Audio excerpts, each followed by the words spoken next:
घरी दोघंच जण असले की सात्विकला मलाच सांभाळावं लागतं. सगळं आवरल्यानंतर मी आज टमॅटोची चटणी केलेली होती आणि मी स्वयंपाक करत असताना सात्विक माझ्यासोबत गॅस ओट्यावर बसला असतो आणि काय काय निरीक्षण करतो त्याचं त्यालाच माहीत. पप्पा आल्यानंतर पप्पाचं पॅकेट चेक करतो काय आहे काय नाही.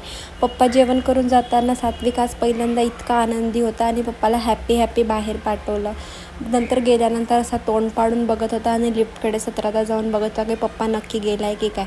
खाली आल्यानंतर आज कोणीच नव्हतं म्हणून बाजूच्या सोसायटीतला गौरवदादा आला आणि गौरवदादाने त्याच्याशी खूप छान खेळला आणि एन्जॉय करून दिला. इतका छान खेळत होता गौरवदादा. रोज सोसायटीमधून बाहेरून बघत होता आणि आज चक्क तो खेळायला आलेला होता. वर आल्यानंतर सात्विकला मी पास्ता दिला होता. त्याने आवडीने हा पास्ता खाल्लेला होता. घरात दोघंच जण असलं की सात्विकला करमत नाही म्हणून आज टीव्हीवर सात्विकला मी सॉन्ग लावून दिले होते. सॉन्ग लावलं की थोडा वेळ त्याचा निघून जातो आणि तो डान्स करत करत खूप मस्ती करतो. हे बघून मला खूप छान वाटतं. सगळं झाल्यानंतर आज शुभमचे कपडे खूप दिवसांनी मला प्रेस करायचे होते म्हणून मी इस्त्री करून घेतली. रात्री पप्पांनी बिर्याणी आणली होती. आम्ही खूप छान एन्जॉय केले आणि बिर्याणी खाऊन आम्ही बाहेर पडलो.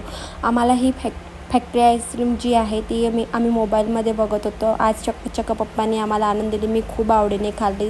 मला खूप जास्त आवडली. रात्री सात्विक झोपला आणि आम्ही आमचा दिवस असा संपवला. Bye take care. भेटूया नवीन ब्लॉगमध्ये.